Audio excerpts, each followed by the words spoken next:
Hi, I'm Estelle from Digital Schoolhouse and you're watching Cash in Hand from our series of follow-along computing activities taken from the book How to Raise a Tech Genius. To all learners watching, remember you can pause the video at any time to take notes, collect your thoughts or take part in the activity alongside me. Parents and guardians, you might want to watch the next bit as it explains what resources are needed, but after that feel free to join in or sit nearby to supervise if you want to. This activity is unplugged, meaning it teaches computing without the use of any digital technology. In fact, all you'll need is a picture. This could be your favourite celebrity from a magazine, an old birthday card or even some packaging, a pair of scissors, and a pencil and a ruler.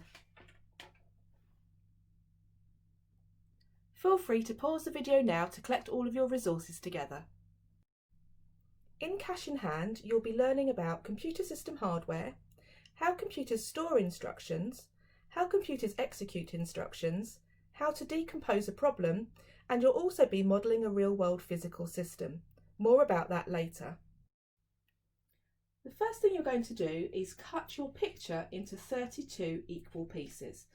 So I'm going to use an old birthday card for this, but you could be using a picture of your favourite celebrity from a magazine, or you could just as easily be using a picture that you've printed from the internet, or even just reusing some old packaging from a box that you had in your kitchen.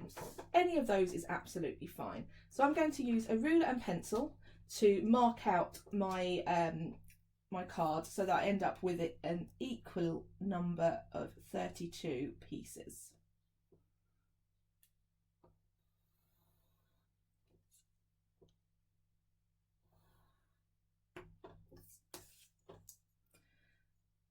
Okay.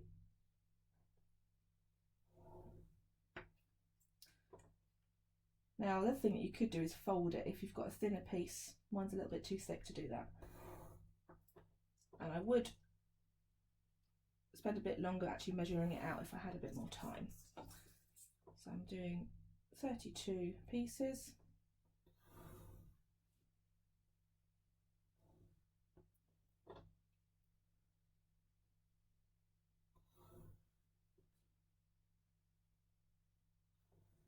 Okay, so there is my 32 pieces. 4, 8, 9, 10, 11, 12, 13, 14, 15. Oh no, not quite. I've got 16. I need to do 32, so I need to halve each one of these again. So I was very nearly there. Okay.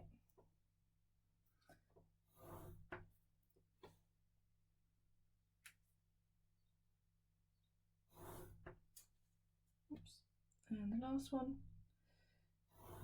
So they should be equal, but mine is slightly off, but spend some time measuring them out so they're actually equal. Then I'm going to cut out my pieces.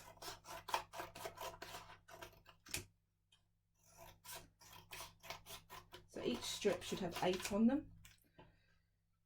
1, 2, 3, 4, 5, 6, 7, 8. And I'm going to keep the first 8 pieces close to me so I don't lose them, because we need to keep them separate because we're going to need to use those slightly different to the rest of them. Okay, so I'm going to cut out the rest. Now I've got all my pieces cut out, the first 8 pieces I'm going to keep here close to me. The other 24 pieces I'm actually going to place over here on the other side of the room. So I have to go and collect them from further away from me. Now what I'm going to do is I'm going to start a stopwatch. And I'm going to time how long it takes me to put my picture back together. So let's start the stopwatch. And the first 8 pieces I collect one at a time and place where I think they need to go, just from my pile that I've got next to me on the desk.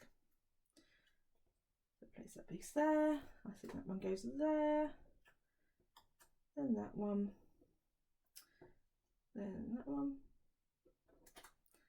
And those pieces go down there. Okay, now the rest of the pieces I'm going to collect one at a time from the other end of the room. So I collect one piece, come back, and then I place it where I think it needs to go. And off I go again for the next piece. And I'm going to place that where I think it needs to go. And I'm going to keep doing that until I have done all of the pieces that are over here.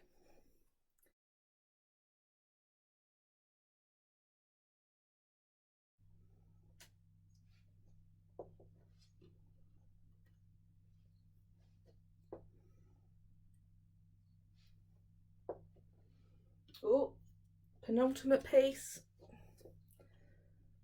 That goes there.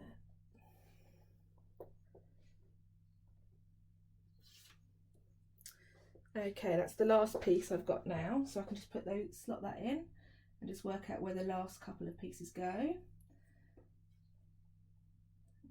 Goes down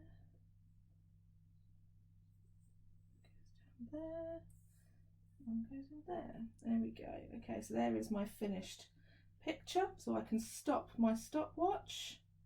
There we go. That took me 4 minutes 13 seconds to complete the picture. In this activity, you've learnt about the Central Processing Unit, or the CPU for short. This is a bit like the computer's brain. It contains registers and caches to store instructions. In our activity, the register held the first 8 pieces closest to you. Your most commonly used instructions get stored here for easy access. To illustrate this, we put the first 8 pieces of the picture aside to make solving the puzzle quicker. The cache is another place to store instructions. The cache can contain more instructions, but it takes longer to fetch them. That is why you needed to run to the other end of the room to collect the pieces of the picture. You also learnt about input, process, output. You input the data, the pieces of the picture, process the data, decide where to put the pieces to make the picture, and then output the final picture. Thank you for taking part. I hope you've had fun and learnt something new. If you've enjoyed Cash in Hand, take a look at the book How to Raise a Tech Genius for more ingenious computing activities and ideas of how you can take this activity further. If you've any questions or feedback for me, please email dsh@ukie.org.uk. Now, we'd love to see you learning computing at home with Digital Schoolhouse. Parents and guardians, please feel free to share any images or videos using the hashtag #ComputingAtHome on Twitter or on Facebook. Lastly, I wanted to say a huge well done for taking part today. I'm Estelle and I look forward to seeing you next time.